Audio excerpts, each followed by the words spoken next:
Picture yourself walking into your kitchen Right. just on a mundane, completely average Tuesday afternoon. It's a normal Tuesday. Exactly. You're just looking for a snack, pull open the door to your pantry, and, you're expecting to see a stale box of cereal or like maybe some canned beans. Right, the usual stuff. Yeah, but instead of shelves, you are staring directly into a swirling, glowing, violently energetic portal. Oh, wow. I mean, a literal tear in the fabric of reality. And it's humming with this frequency that, it literally vibrates in your teeth, and it leads to a parallel dimension called Gorm. Which is stepping through that door requires a terrifying surrender of everything you understand about physics. It really does. It is absolute staggering absurdity. Because think about it. In 1 microsecond, you are an entirely ordinary teenager. You're dealing with math tests, social anxiety, worrying about whether you made the soccer team. Yeah, normal middle school stuff. Right. And then in the next microsecond, as you cross that threshold, your physical body is ripped apart at the molecular level and reconstructed. Completely rebuilt. Exactly.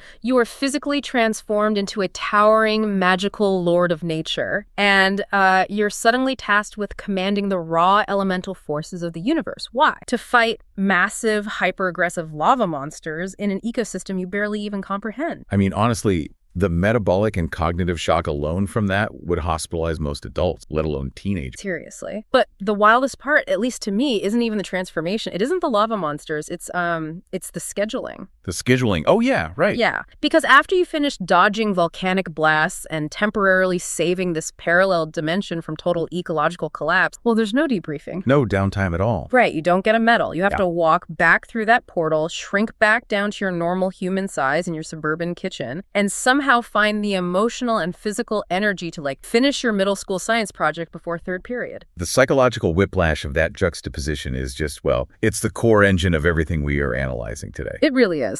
It's that constant tension between the cosmic and the entirely mundane. So, welcome to this deep dive. Our mission today for everyone listening is to analyze a massive, incredibly dense, and meticulously detailed stack of tactical logs, historical transcripts, and field notes. They're incredibly thorough. Oh, completely. And these documents chronicle the events of a Earth town called Venture Falls and its tethered parallel dimension Gorm. We have hundreds of pages of elemental warfare, reality-bending artifacts, and deep ecological trauma. Right. But before we get into the weeds, we really need to establish a rigid analytical framework before we examine any of these primary sources. Good point. Set the ground rules. Exactly.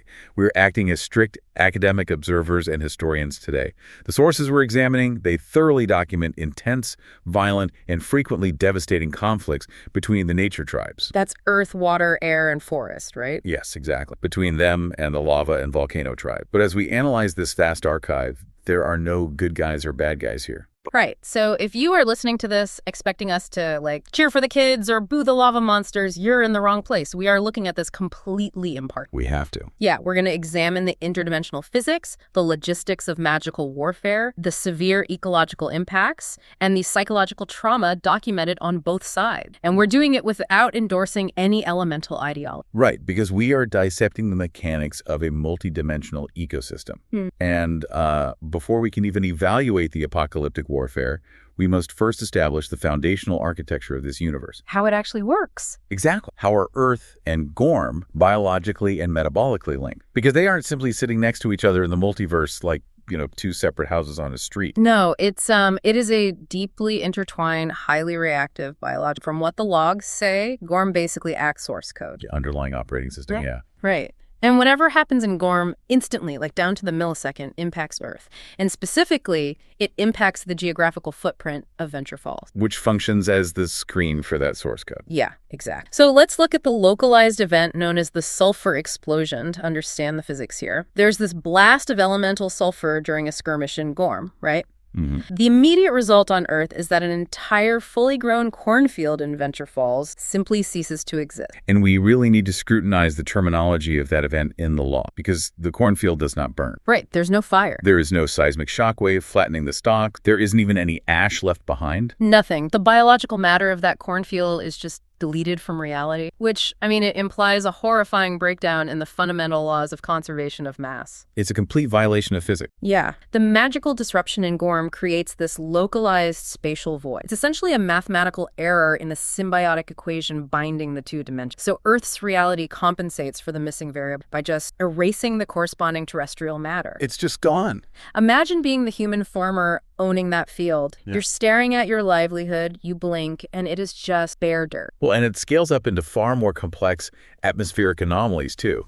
I mean, consider the forest fire incident initiated by Lavore. He's one of the lava tribe leaders, right? Yes. So Lavore intentionally sets an ancient magical forest on fire in Gorm. Instantly, Venture Falls on Earth is choked by thick, unexplainable, toxic black smoke. Just out of nowhere. Out of nowhere. The sun is blocked out, the air becomes completely unbreathable, yet, and this is the crazy part, there is no actual combustion occurring anywhere on Earth. Which breaks atmospheric physics entirely. We're talking about the physical transmission of particulate matter and toxic chemical byproducts across a dimensional membrane without the actual thermal energy, the fire that creates. Earth gets all the smoke and none of the heat. Exactly. But then, in another scenario in the logs, it flips. Earth gets all the heat and none of the fire. Oh, the floating fortress? Yeah. There's a scenario where a floating fortress in Gorm gets physically trapped directly over a violently erupting volcano. And the sources classify the terrestrial blowback of that specific event as global boiling. Global boiling. Rivers in terrestrial national parks literally flash into steam. The immense concentration of localized heat on that magical structure in Gorm, it bypasses Earth's atmosphere. Right, it doesn't warm the air. No, it directly superheats the terrestrial water supply through some kind of dimensional thermal bridge. It's terrifying. And we see the inverse thermodynamic reaction occur just as violently, too. There's a log where a sea Gormiti casts a spell that flash freezes a portion of the ocean in Gorm. Wait, let me guess. Earth gets hit with cold. Yes, the direct meteorological translation on Earth is an unseasonal, incredibly localized, and massive hailstorm centered entirely over Venture Falls. Which, if I remember the log correctly, tragically delays a middle school football game. It does. Ruins the game. See, that juxtaposition perfectly encapsulates bizarre reality these kids live in. You have dimensional thermodynamic feedback loops directly interfering with suburban athletics. So weird. It's the ultimate collision of scales. It really is. But I do want to theorize about this dynamic for a sec, because the sources initially present this as a strictly one. Gorm takes damage, Earth takes the hit. But is our Earth entirely passive? What do you mean? Well, it seems structurally unstable for an ecosystem to only flow in one direction without eventually just collapsing entirely. Yeah.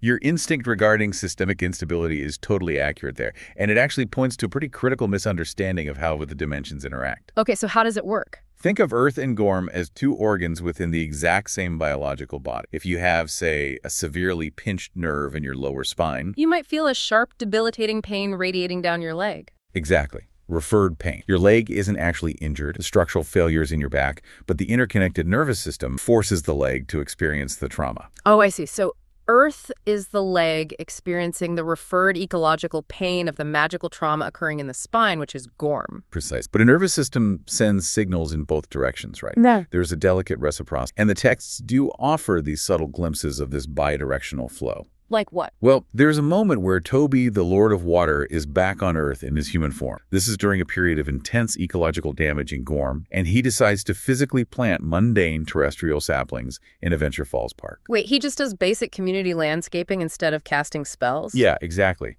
But this seemingly mundane act of terrestrial conservation generates a reciprocal energetic wave, and that wave actively counteracts and heals specific magical damage occurring. Oh, wow. So the biological health of Earth actively reinforces the magical foundation of Gorm. Right. Humans have an inherent, almost biological duty to maintain the balance on their end. Nurturing terrestrial nature stabilizes the dimensional math for Gorm. That's fascinating. And obviously the villains, the lava and volcano commanders, they clearly recognize the vulnerability of the referred pain dynamic. Oh, absolutely. They exploit it. Because launching a physical invasion of Earth through a tiny pantry portal is logistically inefficient. Why send an army when you can just weaponize the planet's ecosystem from your own backyard? Exactly. So they pivot. They move to asymmetrical dimensional terrorism. They try to force Earth to tear itself apart through catastrophic, cascading climate events. Right. And to achieve this, they deploy these hyper-specific magical artifacts that explicitly violate the foundational laws of physics.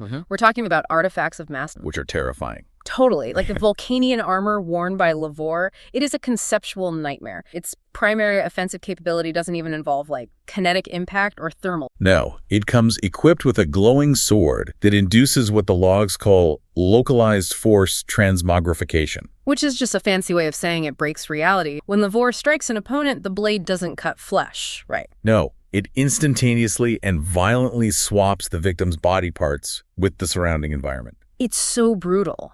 If you get hit in the arm, your biological limb is just gone, instantly replaced by and encased in heavy stone from the ground beneath you, or your leg is swapped out for a massive piece of solid wood from a nearby tree. You're left completely immobilized. You're essentially turning into the landscape itself. But let's look at the physical displacement math of this for a second. Yeah. The armor isn't creating stone out of thin air. It is literally ripping physical mass from the environment to swap with the victim's body. And this brutal instant exchange of mass creates immense unstable dimensional rifts. And the effects of those rifts on Earth are cataclysmic. This forced transmogrification causes massive geographical displacement. Oh yeah, the mountain incident. Yes. The sources document an entire mountain suddenly being ripped from its tectonic plate and dropped directly into the middle of a flat desert on Earth. I mean, imagine the seismic shockwave of a mountain displacing that much atmosphere and just slamming into the crust. Or, wait, there's that other incident, the redwood. Right, where a massive ancient Gorm redwood tree violently appears out of thin air, and it crashes down into the middle of a paved Venture Falls highway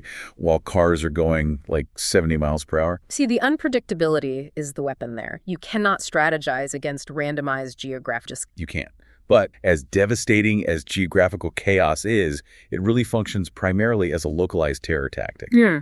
If we look at the logistical horror of the artifact of starvation, that is a much more sophisticated systemic. Oh man, the starvation artifact, that was utilized by Wicked the Terrible, right? And it channels an ancient demon of hunger. Right, so Wicked targets the Gormiti tribe with it, and it instantly rots and destroys all of their food supplies. Grain, meat, foraging supplies, everything just turns to ash. He induces a total logistical collapse. Exactly. And because of the referred pain dynamic we talked about, this magical famine in Gorm causes food all over Earth to spontaneously spoil at an accelerated rate. You open your refrigerator, and within like 3 seconds, every piece of fresh produce and every carton of milk liquefies into putrid sludge. It is a devastating strike on the macroeconomics of 2 planets simultaneously, because an army cannot maintain defensive lines on an empty stomach. The caloric deficit immediately degrades combat effect. But okay, the highly specific countermeasure required to neutralize this demonic artifact is conceptually fast. It's actually my favorite logistical detail in the entire archive. Oh, it's so strange. It's hilarious. You have this terrifying demon of hunger bringing 2 worlds to their knees. And what complex magical ritual breaks the curse? The sources state the artifact is permanently neutralized simply by touching actual, unspoiled, fresh. The physical mass of sustenance just cancels out the abstract conceptual magic of starvation. Right. The physical reality overrides the magical idea, but finding unspoiled food during a bidimensional famine is nearly impossible. So what do? The kids are forced to retreat back to Earth to scrounge, and they end up stealing a bowl of specific green apples, but not just any apples. These were contractually demanded by a diva pop star named Aaron Apple from his backstage rider. Aaron Apple. You can't make this up. I know. This pop star was supposed to perform at a local middle school fundraiser and threw a massive tantrum over his snacks. So the kids steal these pretentious rider snacks, smuggle them across dimensional lines, and literally peg a demon of hunger in the face with a Granny Smith apple. It's absurd, but beneath that surface absurdity, this event really reveals how the tactical environment is being relentlessly manipulated. Yeah, how so? Well, the lava commanders are constantly forcing the lords of nature to solve these complex supply chain puzzles while under extreme artillery fire. I mean, consider Lavore's Shroud Gate. Oh, shifting from supply lines to sensory deprivation? Yeah. Right. Lavore uses this monolithic structure to summon an endless, suffocating fog from the realm of dark. This fog drops visibility to absolute 0, which renders ranged attacks and aerial reconnaissance utterly useless. And it doesn't just blind them, right? It actively drains the magical and physical stamina of anyone caught inside. It's basically an environmental parasite. Exactly. And Aurora employs a really similar environmental punisher with his energy cannon. It's fascinating because it lacks an internal battery. Instead, it actively feeds on the ambient static electricity in the air. Oh, I remember this. So the kinetic energy of the heroes dodging attacks actually generates the static which charges the cannon that is firing at them. Yes. The more they move, the stronger the weapon gets. Yeah. They're actively punished for the basic physics of evasion. That is diabolical. The villains are basically turning the dimension of Gorm into a hostile, unlivable toxic, and surviving a poison fog or a static minefield requires immense logistical support from the rearguard.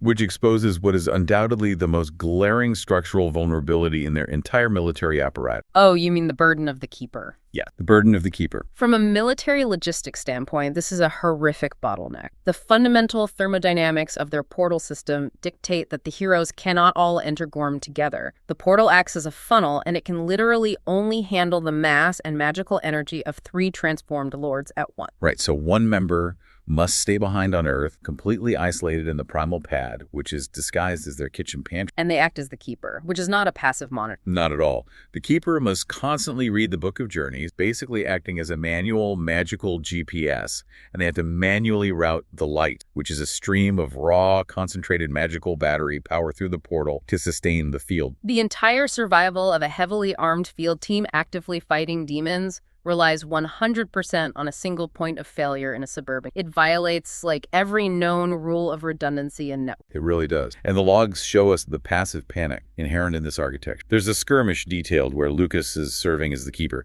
The team in Gorm walks into a trap and is paralyzed by Aurora's static cannon. They're immobilized, moments away from being shattered. And at that exact microsecond, there is a mundane terrestrial power outage in Venture Falls. Right.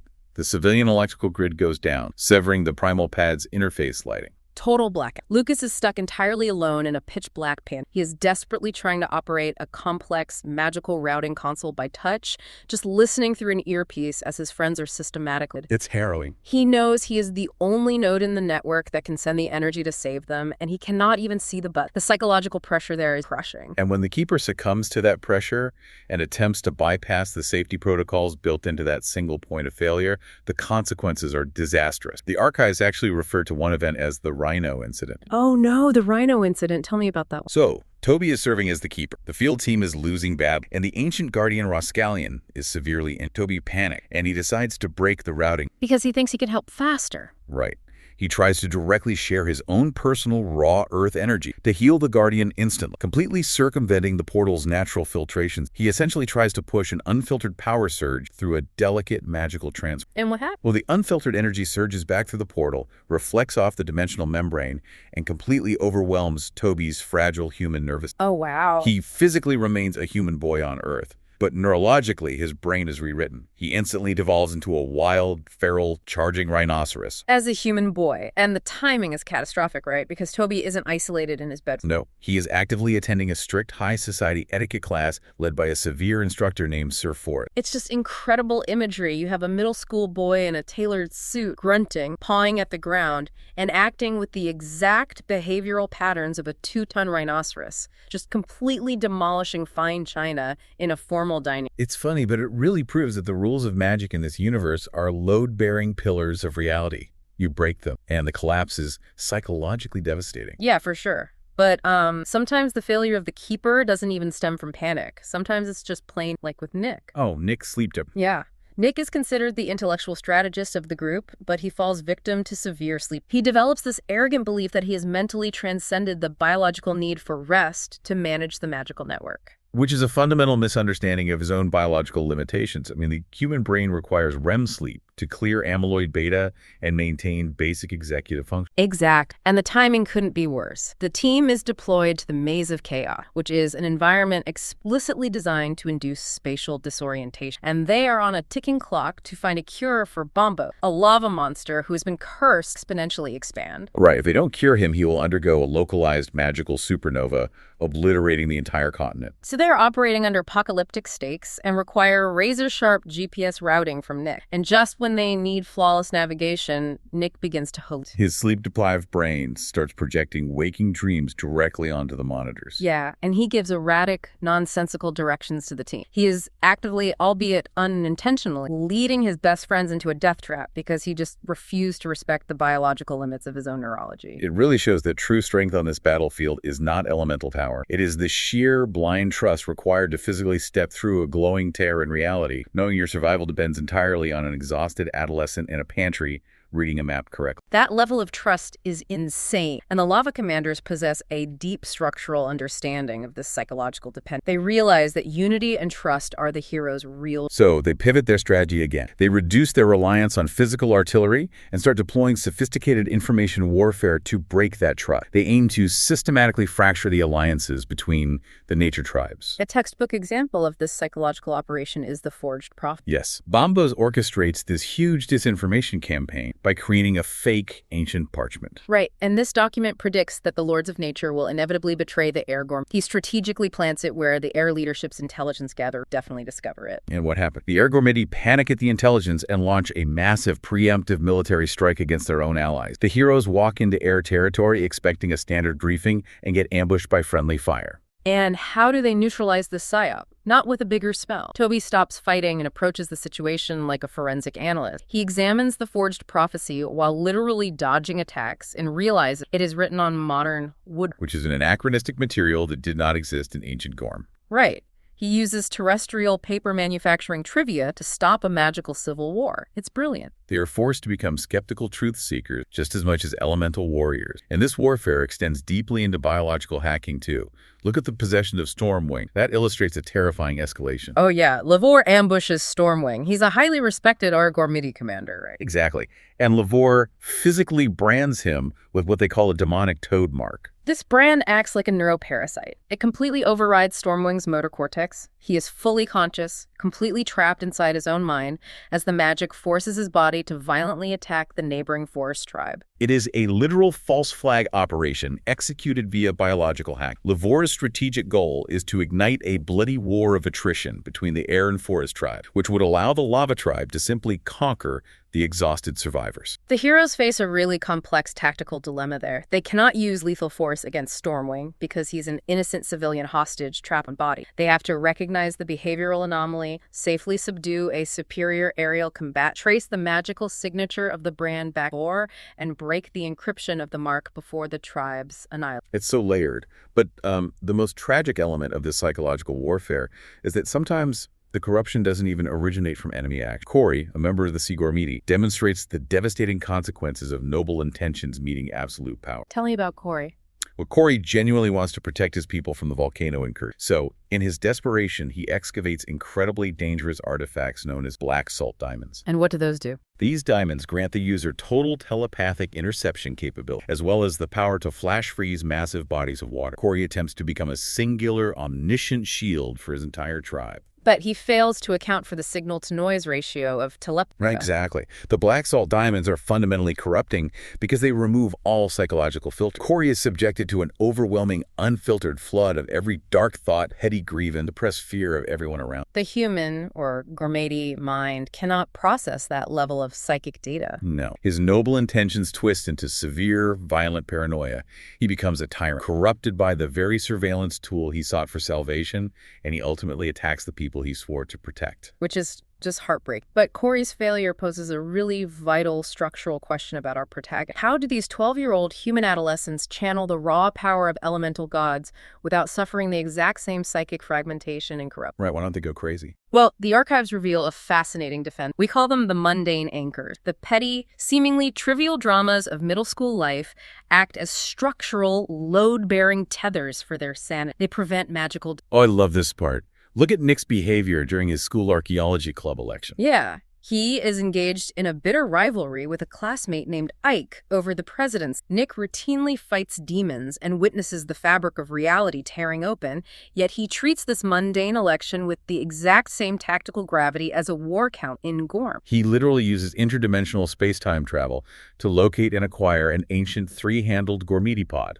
Just for school club. Yes, he brings it back to Earth just to present it as a groundbreaking archaeological discovery to win a middle school club election against Ike. I mean, from an academic standpoint, utilizing transdimensional travel to manipulate a school election is highly unethical. But psychologically, it is a survival mech. It forces his brain to prioritize his identity as Nick the student over his identity as the omnipotent Lord of Earth. And Jessica employs a really similar grounding technique. She becomes embroiled in this massive, dramatic Cold War with her best friend, Gina. And the conflict is over. Who gets the privilege of wearing this stifling, sweaty school mascot costume? They completely stop speaking to each other over a mascot costume. Right. And right in the middle of this petty dispute, Jessica is deployed to Gorm and gets trapped in Lavor's death fog. She spends hours actively suffocating in a vapor explicitly designed to sever her soul from her body. And while she is choking on dimensional poison, she experiences profound clarity. The sheer terror of the fog forces her to reevaluate her terrestrial priority. She realizes that fighting over a furry, unwashed mascot suit is completely insignificant. So she survives the deployment, returns to Earth, immediately hands the custom to Gina, and repairs their friendship. The trauma of Gorm actively reinforces her terrestrial and beautiful, but Lucas's integration of the magical and mundane realms provides the most explicit example of this symmetry. Oh, the school play audition? Yes, he is suffering from severe anxiety regarding an audition for a school play. He's being criticized for his rigid, unconvincing acting. Simultaneously, in Gorm, he is repeatedly failing to cast the massive, ancient blue pearl spell. Because he's treating it like math, right? Exactly. The spell keeps fizzling out because he's treating it like a mathematical formula. He learns that to successfully cast the blue pearl, he must dig deep into his own psyche and pour genuine, raw, vulnerable emotion into the incantation. True elemental power requires authentic feeling, not just technical precision. So he achieves the magical breakthrough. And then he takes that exact emotional resonance, the vulnerability he learned in combat, back to Earth and applies it. And he wins the part to play a completely motionless, silent statue. It's the ultimate comedic punchline to a profound psychological breakthrough. But if these kids completely detached from the petty dramas of Earth, they would lose their empathy, become isolated in their own power, and inevitably suffer the same paranoid corruption that destroyed Corey. Right, but this delicate, careful balance of the mundane and the magical is entirely shattered when Magmian and Obscurio, the Supreme Lord of Darkness, decide to just abandon border skirmishes entirely. They launch a cosmic, world-ending escalation that targets the foundational myths of reality itself. This is where things get really bleak. They capture and enslave the divine ancient guardians Tronkelion, Tentaclon, Fenison, and Rascallion. These are essentially the demigods of this ecosystem. Yeah, and Obscurio forces them into restrictive control collars, breaking their minds and using them as massive, mindless beasts of burden. And while Obscurio handles the heavy lifting, Magmian initiates a massive cyber attack on the magical infrastructure. He seeks out an artifact known as the Skeleton, which grants access to the Undernet. Right. Think of the Undernet as the magical equivalent of a dark web backdoor.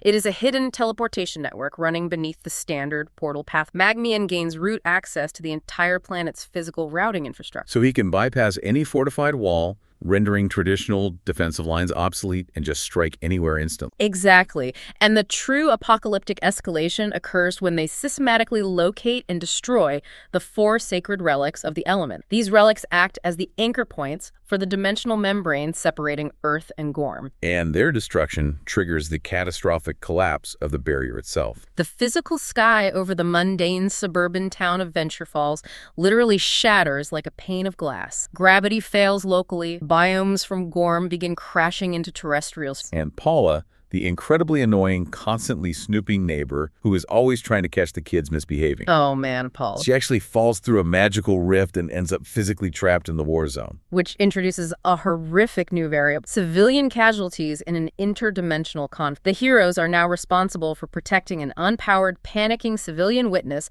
in the middle of a collapsing superdimension while simultaneously trying to maintain operational secrecy. This crisis really recontextualizes the hero's entire role within the ecosystem.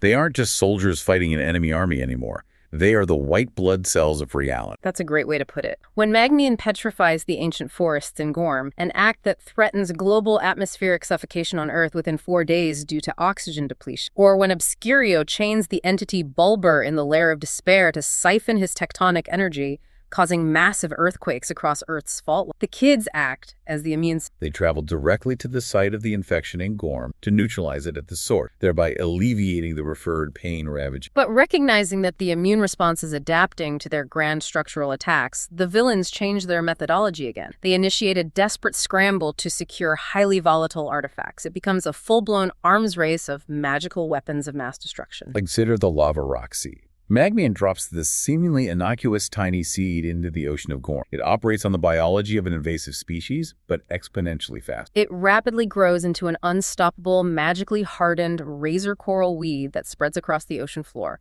threatening to physically crush the sea Gormiti capital beneath its mouth. This is asymmetrical warfare at its most efficient. It requires almost zero energy expenditure from the villain to deploy, but neutralizing it requires a massive, coordinated surgical effort. Toby is forced to utilize immense hydrokinetic pressure to excavate the actual ocean bedrock, uprooting the weed from beneath the crest to stop its spread. And then there is the Warrior Rock, an artifact that grants absolute physical invulnerability to whoever holds it. The introduction of invulnerability into a combat scenario introduces a fascinating paradox. It entirely negates the concept of military strat. Game theory just collapses. Right, you don't need to calculate flanking maneuvers, defensive formations, or supply line. You only advance until the enemy is crushed. They also target operational security directly with the enchanted command coral. This acts as a magical wiretap, a sophisticated piece of surveillance equipment planted inside Oceanica, the floating fortress of the sea Gormiti. The lava forces lay siege to the fort, not to conquer it, but simply to retrieve their spy device and the accumulated data. And the intelligence contained in that wiretap is so dangerous that the Sea Gormiti leadership makes a devastating choice. To protect their operational security, they deliberately sabotage their own buoyancy controls and sink their magnificent floating fortress into a violent melt. They destroy their own capital just to ensure the data cannot be decrypted by the enemy. It's ruthless, but the absolute zenith of this escalating arms race revolves around an artifact known as the Sword of Ice. Magmian engages in catastrophic environmental manipulation to acquire it. He utilizes thermal magic to rapidly melt the northern polar ice caps of Gorm, which triggers devastating coastal flooding and lethal heat waves across Earth. He does this solely to uncover the Sword of Ice, a weapon described as possessing the power to slice the physical world in half. However, the weapon possesses a strict biological failsafe. Only a Gormiti attuned to the water element can pull it from its rested place. So Magnian captures Toby, the Lord of Water, and physically forces him to bypass the biometric lock on his behalf. It creates a quintessential, mutually assured destruction scenario. Toby holds a weapon of ultimate world-ending power, and his response is a masterclass in deterrence theory. He doesn't turn the weapon on Magmian to win the war. No. He realizes that possessing a weapon capable of cleaving the world in half is inherently destabilizing to reality itself, regardless of whose hands it is in. So he intentionally, permanently shatters the blade. He destroys the most priceless mythical artifact in his kingdom's history, so Obscurio can never. It is the equivalent of a military general sneaking into a missile silo, snapping the nuclear launch keys in half, and accepting the fury and potential court-martial of his own government, simply to take global annihilation off the table permanently. And exhausting the physical arms race. Obscurio decides to stop fighting within the rules of reality and starts wielding the cardinal powers to hack the source code of the universe itself. He traps the western valley of Gorm in a localized time loop, forcing his enslaved workers to dig infinitely without the sun ever setting. But a closed-loop temporal system violates the laws of thermodynamics. The energy has to go somewhere, so it bleeds across the dimensional barrier. This causes the seasons on Earth to violently malfunction. Terrestrial plants sprout, bloom, and die within a 3-minute cycle. And the kids get caught in mundane, maddening microloops on Earth. They're forced to take out the exact same bag of trash, walk to the curb, and reset over and over again, experiencing the chronological stutter of the universe. Obscurio also builds a magical engine to corrupt the actual sun, tuning it into a hyper-focused, burning red laser designed to strike the Temple of Light. Simultaneously, Armageddon unleashes a shrinking dome of stone over the air Gormiti. The Dome of Stone is particularly terrifying because Armageddon manipulates atmospheric pressure, pulling all the protective fog from Gorm to Earth. This creates a dense magical fog in Venture Falls that freezes birds midair, suspending them in a stasis field. To break the shrinking dome before it crushes their allies, the 4 kids have to perfectly synchronize a magical hack using an artifact called the Hand of the Caster. We are talking about microsecond synchronization latency and a magical network under extreme duress. A single moment of hesitation, a slight lag in their connection, and they all die. But all of this hacking of reality, the time loops and the solar lasers, was merely a prelude. It was a massive, chaotic smokescreen to distract the heroes from Obscurio's ultimate plan, triggering a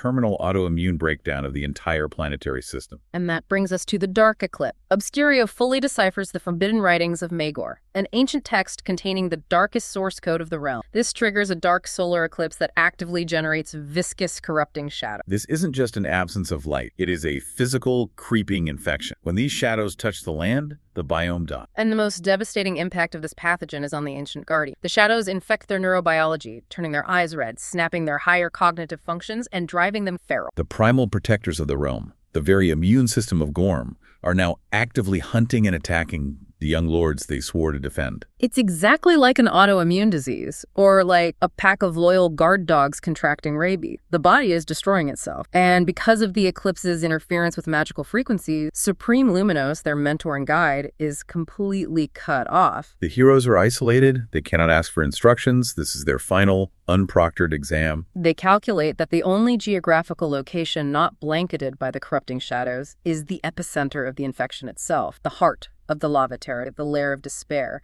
They have to walk directly into the fire to put out the fire. And to penetrate Obscurio's fortress, which acts as an impenetrable magical Faraday cage blocking all external portal routing, they deploy the moving sand. This is essentially an ancient geographical backdoor code that allows them to bypass the fortress's firewalls and teleport directly into the inner sanctum. The climax is absolute chaos. Obscurio realizes the breach and dives to throw the moving sands into the magma basin, intending to permanently trap them in the lair. The lords, possessing no other options, pull every drop of elemental magic they have left in their bodies into a blinding, combined golden power. They unleash this massive payload, but they don't aim it at Obscurio.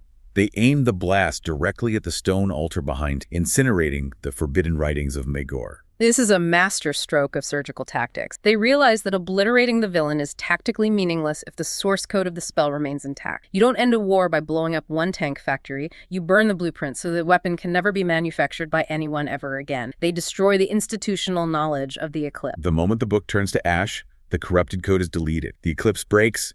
The Guardians are instantly purged in the shadow infection, and Earth's meteorological chaos stabilizes. It's a massive systemic victory. But in the aftermath, Supreme Luminos vanish. He intentionally steps off. His departure signifies a profound graduation. The heroes have fully internalized the mechanics of balance and sacrifice. They no longer require a guide. They have evolved into the absolute masters of the ecosystem themselves. But this universe allows no rest. Their graduation is immediately met with the most devastating structural crisis of their entire tenure. We are entering the era of total infrastructure collapse. The data logs outline a catastrophic systemic failure initiated by a new entity, Magor. Magor obliterates their interdimensional sanctuary, and crucially, he steals their primary power infrastructure, the elemental orbs. He doesn't merely smash the orbs to deprive the heroes of power. He physically integrates them into his own dark magic matrix. He rewires the lifeblood of earth, water, air, and forest to act as raw, captive capacitors for a closed-loop broadcast, feeding massive amounts of energy directly into lava realm. It forces a complete operational pivot for the hero. The old sage intervenes and provides 4 distinct medallions. The lords must transition from utilizing a passive, autonomous energy grid to requiring a manual 4-factor authentication system just to power up their transformations. They have to consciously, physically unite the medallions to authorize the energy transfer. And instantly, Magor leverages the captured orbs to launch a series of surgical strikes designed to test this new, slower authentication process. The first is the water crisis. Magor utilizes dark thermal magic to rapidly melt ancient subterranean glaciers in Gorm, essentially hacking the planet's long-term hydrological energy storage. This releases a massive, sudden volume of water, causing immediate But freezing a surging river is thermodynamically disastrous. When water changes state from liquid to solid, it releases massive amounts of latent heat. Freezing the flood just creates localized atmospheric heat waves. It's a band-aid that causes a new wound. To permanently neutralize the crisis without destroying the local thermodynamics, Toby deploys an ability called sea salt spray. He relies on the chemical principle of freezing point depression. By introducing massive oceanic salinity into the freshwater flood, he disrupts the magical crystalline structure of Magor's ice. He uses the ecosystem's inherent chemical properties as an anti-magic deterrent. Magor realizes thermodynamic manipulation is being countered, so he pivots to the air crisis. He broadcasts a scorching, suffocating wind across both worlds. This atmospheric curse triggers a direct, severe somatic response in Jessica, rendering her completely blind. Imposing sudden sensory deprivation on an aerial combatant is a catastrophic debuff. She relies entirely on visual spatial awareness to navigate combat. Stripped of her sight, she is forced to use an internal spiritual telemetry provided by the Lord of Light. She uses this magical sonar to mapped the active volcano she is standing inside. She then summons glacial winds, operating at the extreme opposite of the thermodynamic spectrum, to neutralize the heat signature of Magor's wind and break the curve. Recognizing that manipulating weather and temperature is failing to break their resilience, Magor abandons those tactics and shifts to biological and synthetic corruption. He unleashes the red foam pathogen. This pathogen is terrifying. It acts like an organic prion, a misfolded protein that infects the forest biome. It turns Lucas himself into a highly aggressive, mindless biological weapon. The heroes are forced into a scenario where they have to fight and subdue their own brainwashed teammate without inflicting lethal damage.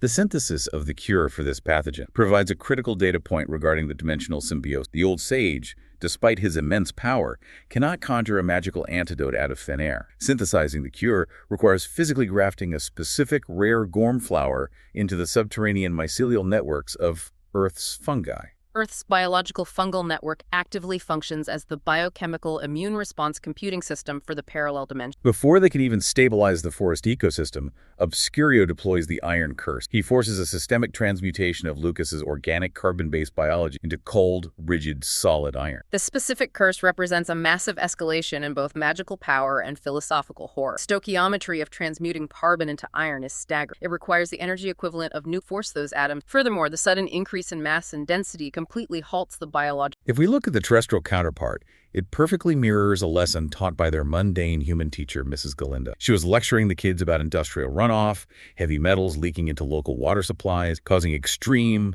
unnatural aggression and biological decay in local rabbit populations. The Iron Curse is the hyper-accelerated magical manifestation of that exact terrestrial phenomenon. It posits that industrial pollution doesn't merely damage organic life. It forcefully rewrites the fundamental nature of what that life is, locking a dynamic breathing organism into a static, dead, metallic state. Exhausting environmental and biological manipulation, Magor abandons indirect warfare entirely. The dimensional barriers begin to rupture under the strain. Direct physical incursions occur, spilling into human population centers on Earth. Most notably, an ambush executed on Platform 1 of a human subway station in Venturefall. This introduces a fascinating logistical dilemma for Nick, the Lord of Earth. His elemental attunement is tied to natural stone, soil, and seismic activity. How does he operate defensively in a sterile subterranean environment constructed entirely of processed steel and Portland cement? There's no natural earth. This is where Nick demonstrates a fundamental expansion of his elemental attunement. He analyzes the material composition of his surrounding. He recognizes that Portland cement is essentially calcined limestone and aggregate. It is anthropogenic, man-made rock. He shifts his magical frequency to manipulate human industrialization, weaponizing the concrete platform to create an impenetrable hardened seal over the transdimensional portal, trapping the lava. But sealing the rift is only the primary objective. The secondary objective during this subway ambush requires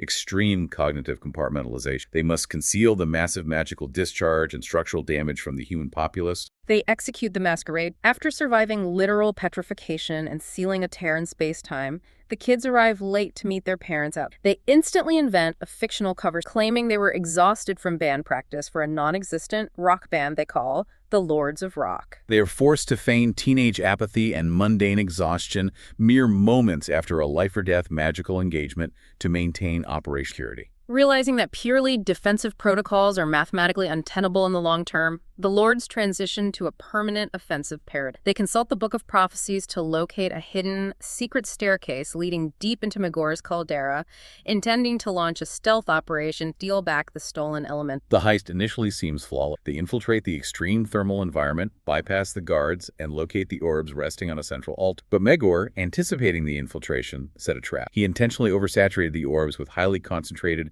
dark, radioactive magic. He weaponized the extraction target itself. It operates as a psychic contagion, similar to an object emitting lethal doses of gamma rays. The moment Nick and Jessica physically touch the orb to cure them, the dark magic instantaneously overrides their cognitive function. It rewrites their neural path, realigning their loyalties directly to Mick. Kobe and Lucas are forced into a frantic tactical retreat, abandoning the mission and leaving their compromised friends behind in the caldera. They must locate a cleansing agent powerful enough to wash away radioactive dark magic. The archives direct them to seek the water of the source. This is not standard water. It is primordial water, hidden in the extreme atmospheric pressure of abyssal oceanic trenches. It is water that has never evaporated, never rained, and never participated in the global hydrologic cycle. Because it has never interacted with the surface world, it possesses a baseline isotopic purity capable of neutralizing the radioactive corruption. Gobi and Lucas dive into the crushing pressure of the deep ocean, secure a sample of the source, and re-infiltrate the caldera. They precisely apply the cleansing agent to purge the psychic contagion from Nick and Jessica. Reunited and functioning at full capacity, the four lords combine their powers to form a massive multi-elemental vortex, a whirlpool of primordial water, a grinding sand funnel, a tornadic wind shear, and a biological cyclone of razor-sharp leaf. This localized weather event completely destabilizes the structural integrity of the volcano, forcing Megor to abandon the altar and retreat. They secure the perimeter, successfully reclaim the orbs, and return to the sanctuary. However, the final data point in the archives delivers a profound and sobering narrative shock. The somber truth. As the kids examine the reclaimed orbs, fully expecting them to glow with their pure elemental color, they notice that deep within the glass, the orbs continue to emit a faint, dark crimson. The laws of magical conservation, much like the laws of ecological conservation, dictate that corruption of that magnitude leaves an indelible residue. The radioactive half-life of dark magic is long. There is no such thing as a clean slate when dealing with massive ecological trauma. The core of their power grid remains permanently tainted, demanding eternal vigilance to ensure the corruption doesn't spread again. To synthesize our entire journey through these archives today, the sheer, immense cognitive and physical load these kids endured is staggering. From excavating petrified forests and solving time-looping chores, surviving biological prion pathogens, and navigating extreme psychic shadow work. They manipulated the absolute extremes of thermodynamics, all while actively stressing over unexcused social hierarchy and misbiology. It underscores an almost incomprehensible level of operational resilience. But as we review all these crises, a highly consistent pattern emerged. Whenever a massive, seemingly insurmountable corruption occurred, whether it was synthetic glacier melt causing flood, tectonic collapse, or the mycelial prion foam, the specific antidote, the cure, always existed in the deep, uncorrupted architecture of the natural world. Subterranean minerals, deep abyssal trenches holding primordial water, untouched fungal networks spanning the globe. The clean, visible surface of the world is often the true battle for survival Which begs a terrifying, highly relevant question for our own reality. In our own current anthropogenic environmental crisis, as we face accelerating thermal shifts, microplastic saturation in our water tables, and deforestation, how many ancient, naturally occurring chemical or biological antidotes have we already paved over with concrete? How many critical mycelial networks, which might hold the cure to our own pathogen, have we permanently disrupted for a park? That one final provocative throughout our past ecological, but flip that book around. What if we are what in peril are our run our false unknown act? If we could locate the ideology of our, we have the courage. The next time you walk, just think about so much.